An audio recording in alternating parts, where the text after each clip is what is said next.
Bonjour à tous, j'espère que vous allez bien. Je fais ce tutoriel pour vous partager mon expérience au sujet de la génération de tables des matières de façon automatique lorsque qu'on a terminé la rédaction de son travail. Ça peut être un rapport de stage, ça peut être un mémoire, une thèse, un article, tout autre document que vous avez rédigé et pour lequel vous avez besoin d'éditer une table des matières ou un sommaire. Et cela peut se faire de façon automatique en utilisant les styles que vous avez ici dans votre document Word. Et donc ici, vous avez plusieurs types de styles. Vous avez le normal, sans interligne, titre 1, titre 2, etc. Vous avez plusieurs types de styles ici que nous allons utiliser pour générer notre table des matières ou notre sommaire. Dans un premier temps, ce que vous devez faire, c'est d'hiérarchiser votre travail. Donc ici, c'est juste un exemple pour vous permettre de mieux comprendre cette pratique. Donc ici, nous avons une introduction dans notre travail. Ici, nous avons un développement. Vous avez l'IA et ses fondements, donc qui est un titre. Euh, ChatGPT 2. Un aperçu du modèle de langage génératif, etc., etc. Donc ici, vous avez un document de 6 pages. Alors, vous pourriez avoir un document de plus de 6 pages, donc de 10 pages, 15 pages, 50, 100 pages, ainsi de suite. Le principe, c'est le même. Donc, utilisez les styles ici. Alors, pour commencer, nous allons sélectionner notre titre. Donc, après que vous ayez structuré en termes de hiérarchie, donc le contenu, donc les grands titres, les sous-titres, etc. Donc ici, nous avons l'introduction. Nous allons partir par l'introduction que je sélectionne ici. Et je pourrais utiliser, par exemple, le titre 1. D'accord? Je peux prendre le titre 1. Bon, alors, voici ce qu'il me donne comme aperçu du titre 1.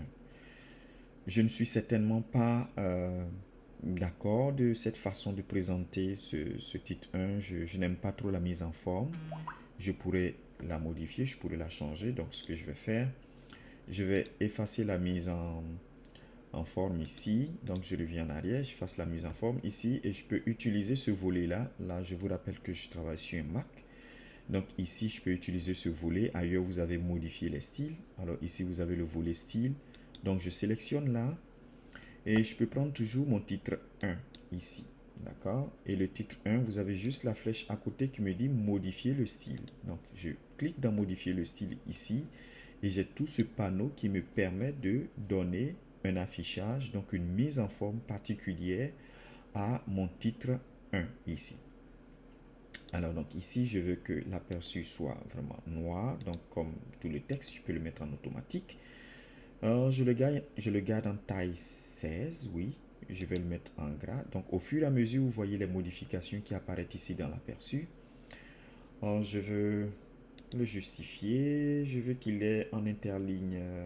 Alors, je vais mettre en interligne double ici. Donc, vous voyez au fur et à mesure, vous avez euh, ici l'aperçu.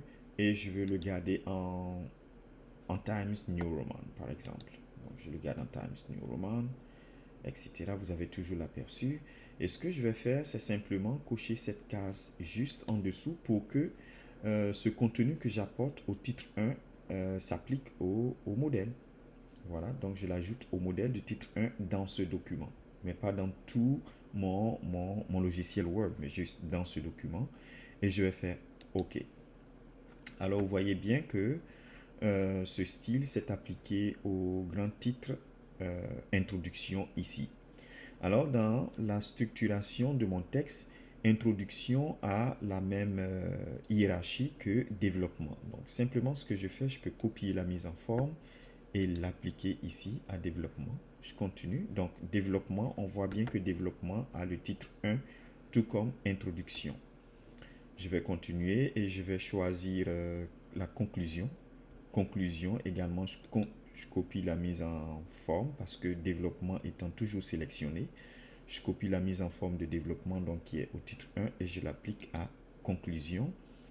Et je copie toujours la mise en forme que je vais l'appliquer à bibliographie.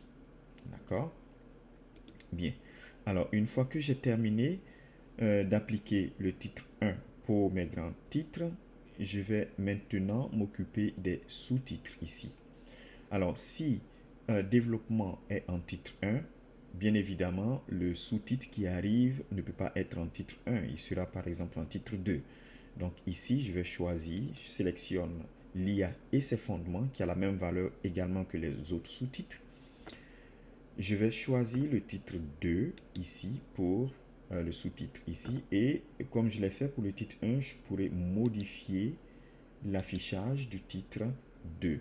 Donc ici, je vais toujours le garder en automatique, donc en couleur noire. Je vais garder la police, donc Times New Roman. Ici, il me propose la taille 13 qui est acceptable parce que le grand titre ici, je l'avais en taille 16, donc ça va. Je vais le mettre en gras. Et cette fois-ci, je vais prendre un interligne 1,50 pour juste le décaler un peu, mais pas en interligne 2. Alors, je vais ajouter ces différentes modifications au modèle titre 2 que j'ai dans ce fichier Word. Donc, je coche cette case et je fais juste OK. Et je vois que ce style s'est appliqué à mon sous-titre ici. Mais je vois qu'ils sont tous alignés sur la même ligne. Non, je veux que mon sous-titre soit un peu décalé. Donc, je vais ajouter un alinéa, un retrait. D'accord. Alors, donc ici, je vais ajouter mon retrait à là et je vais voir qu'est-ce qu'il me donne en aperçu. Ici, réduire le retrait, augmenter le retrait. Là, je réduis le retrait. Oui, là, c'est bon. Et je vais ajouter cette modification à mon modèle, donc titre 2. Et je fais OK, je vois bien qu'il a bougé, donc il y a eu un retrait. Et ce que je vais faire, c'est pareil. Ce que j'ai fait pour le titre, pour le grand titre ici, je vais copier la mise en forme que je vais appliquer aux autres titres ici. Vous voyez qu'il décale. Donc, je continue. Ici, je copie la mise en forme. Je l'applique à tous les sous-titres qui ont la même valeur. Surtout qui ont la même valeur. Alors, je pense que j'en ai fini pour ce texte. Et qu'est-ce que je fais? Alors, je vais enregistrer les nouvelles modifications. Je vais enregistrer. Voilà. Et ici, je peux juste ajouter, faire la tabulation pour que... voilà. Bien, ici également. Ok, alors. Une fois que j'ai terminé, je vais venir là où je souhaite insérer mon sommet ou ma table des matières. Donc ici, je vais le mettre juste à la fin de mon document ici. Je vais écrire table des matières ou je peux ne pas l'écrire. Tout dépend de moi. Et je viens dans référence. Dans le menu référence ici, vous avez la table des matières. Alors, je vais juste cliquer sur table des matières ici et j'ai plusieurs modèles de la table des matières. Là. Alors, je vais utiliser je peux juste cliquer là et puis avoir ma table des matières. Mais si j'ai utilisé des styles qui ne sont pas intégrés dans ce modèle de table des matières, dans ce cas, il va me falloir les intégrer. C'est pour cela que je préconise en guise de vérification, de contrôle, d'utiliser l'option table des matières personnalisées. Et lorsque vous êtes ici, vous avez le modèle, vous avez le choix du modèle ici. Donc, vous avez classique, souligné, recherché, moderne, etc. Officiel, simple. Alors, moi, je prends partie du modèle ici. Alors, vous avez les niveaux. Ici, vous avez les niveaux. Donc, là, vous avez les 3 niveaux, c'est-à-dire... vous avez le titre 1, le titre 2, le titre 3, option, voilà. Alors ici, quand je regarde ici, vous voyez que le titre 1, le titre 2, le titre 3 sont pris en compte dans ce modèle. Voilà, donc je n'ai pas de souci à me faire. OK, d'accord, et OK, je peux changer aussi le titre, je peux juste prendre les petits tirets comme ça et je fais, boum, j'ai ma table des matières qui est générée. L'avantage, ce qui est intéressant avec la génération de la table des matières, c'est que si vous faites une modification dans votre texte ici, c'est-à-dire l'impact sur l'interaction humaine qui se trouve à la page 4, on va vérifier au niveau de la table des matières qui se trouve à la page 4, l'impact sur l'interaction humaine se trouve à la page 4. Alors ici, à supposer que cette section se retrouve désormais après avoir fait des modifications. Boum, boum, boum. Cette section se trouve à la page 14. Est-ce que je viendrai manuellement le modifier ici? Non. Alors, ce que je fais, je viens dans révision, mettre à jour la table. Donc ici, cette fois-ci, mettre à jour la table. Mettre à jour les numéros de page uniquement ou mettre à jour la table. Ben, je choisis l'option qui m'intéresse ici, mettre à jour les numéros de table uniquement et ok, vous voyez que la mise à jour a été faite de façon automatique.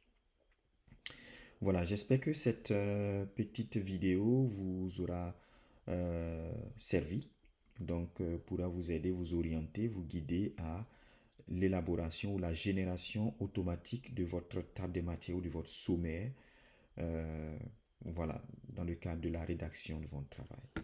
Merci.